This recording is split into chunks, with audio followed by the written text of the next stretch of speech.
Welcome back to another episode of Level Up Cooking with Trey. And on this channel, you know we focus on turning simple dishes into great dishes. Let's level up. So these are the ingredients for our buttermilk biscuits: self-rising flour, buttermilk, cold butter, honey butter optional, and of course, an ice pack if you want to keep it cold. All right guys, so we're gonna start off with our flour. We're gonna sift our flour. So I'm using this sifter here, and this is just gonna make sure I break it up very, very evenly and I get it very, very fine. This is what we're looking for. All right guys, and we're gonna go in with this second cup of flour, and we're gonna do the same thing. We're gonna sift it. If you don't have a sifter, just use a whisk, guys, and you'll just have to whisk the flour very, very thoroughly just to make sure it's fine. All right guys, one of my next favorite steps would probably be this butter. So we're gonna grate this butter. Make sure your butter is ice cold, guys. Very, very cold, and just grate it. If you don't have a grater, just use a knife and cut it up very, very finely. And this is pretty much what we're doing at this point, guys. We're gonna grate all of this butter. Now, once you have your butter fully grated, we're gonna mix it in thoroughly. So this is where I would recommend using your hands, guys. It's gonna be a lot easier. So we're gonna make sure that this butter is mixed in thoroughly and fully in this flour.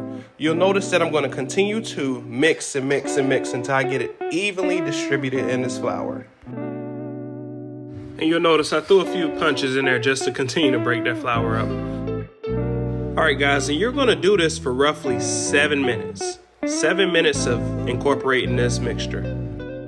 All right guys, so you'll notice I made a little tunnel, and now we're gonna go ahead and pour in our buttermilk, and we're gonna mix this up.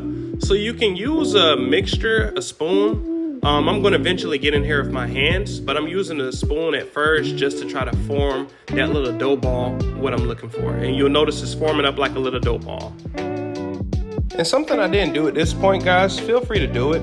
Add a little bit of flour in there. It's gonna help get that little dough ball that you're looking for and to prevent it from being extremely sticky before you put it there.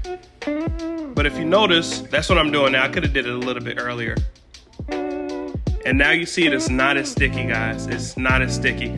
It's looking just like that dough ball that we're used to seeing. And the mistake I will say that I made at this point, guys, was not having enough flour on my table. I recommend to have your table with a good amount of flour on it, guys, just to make sure everything is not so sticky. And as you see, I'm gonna continue to add flour, put it over my hands and put it on top of the flour dough, just to make sure. All right, guys, so at this point it's time to fold. So we're gonna fold this roughly between 9 to 12 times until it's flat and it's smooth all the way around. We're gonna be looking for that 1 inch thick consistency. If you notice, guys, I'm just gonna continue to flatten and fold, flatten and fold, flatten and fold. So you're gonna get a workout by doing this, guys. But you'll notice I'm doing this to make sure it's smooth all around. So again, guys, I'm gonna do this between 9 to 12 times. I counted 12 times, but yes, this is what we're looking for, guys. All right, guys, and if you notice, I'm gonna put some more flour on my hands, make sure I get it all incorporated around. And we're gonna go straight in with a small dish, guys, and we're gonna make our biscuit circles. So if you have this little dish or something like it, guys, go ahead and use this. The dough is roughly about a 1/2 inch thick.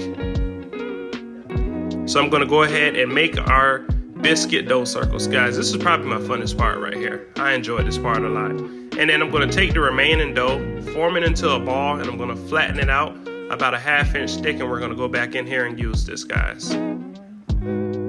All right, guys, so at this point, once you get the desired number of biscuits you want, you can discard of the rest of the dough, or you can just do like me and just make mini biscuits or big biscuits with whatever you have left. All right, guys, I'm gonna do a little slow motion and show you guys what I'm working with. Cast iron pan with hot butter. I'm gonna show you how we're gonna enhance these biscuits and take it to the next level. So at this point, I'm making sure my cast iron is hot and I got some butter, and I'm gonna mix it around and make sure the pan is fully coated. All right, guys, now look at that. Just look at that. I know you guys are waiting for what's coming next. Just wait on it. Just wait. And here we go, guys. We're gonna put these biscuits in this hot skillet. This is going to be able to create that bottom crispy crust that we're looking for. I'm telling you guys, we're going for that crispy Popeye's bottom, but fluffy on the inside like KFC. And this is just a little pause action, guys, so you can see how it's supposed to look. And a few tips I wrote up there for you guys just to let you know what we're going to be working with beforehand. 450 degrees, 10 minutes, and then we're going to take it out and baste it with honey butter and put it back in for about 3 to 5 minutes. All right, guys, this thing is ready for the oven. Let's get into it. All right, after 10 minutes, guys, we got this honey butter mixture. Remember, 2 tablespoons of butter, 2 tablespoons of honey, warmed up, and we're just gonna glaze these biscuits, guys. Let's do it. Enjoy this together, guys. This is probably, I know I said how many times my favorite part of the video, but I really enjoyed this, guys. As you can see, I'm just fully basting all of these biscuits with this honey butter mixture, and I tell you, they smelled incredible. All right, guys, this is the final product after about that 3 to 5 minutes. And look, guys, make sure your cast iron is fully incorporated, because guess what? The biscuits don't stick. They don't stick. And that's it, guys. Just look at how amazing those honey butter biscuits look, guys. Honey butter buttermilk biscuits. The best I've made, and I'll continue to make them this way. All right, guys, so if you like this type of content, please like, share, subscribe. Remember, we turn common food into world class. Thanks for watching, and let's level up as always. Hey everyone, I wanted to give 2 special shout outs in this video. The first one goes to Cooking with Ray. She's always coming in clutch, helping me on my cooking journey to find new content, and she produces excellent content as well, especially when it comes to simple meals. The second shout out, I gotta give it to Daisha Span. She came in clutch, allowing me to use this recipe. If you guys are interested, follow her channel and her IG page. Look in the description below. I'll be leaving the links to both of those. Thank you.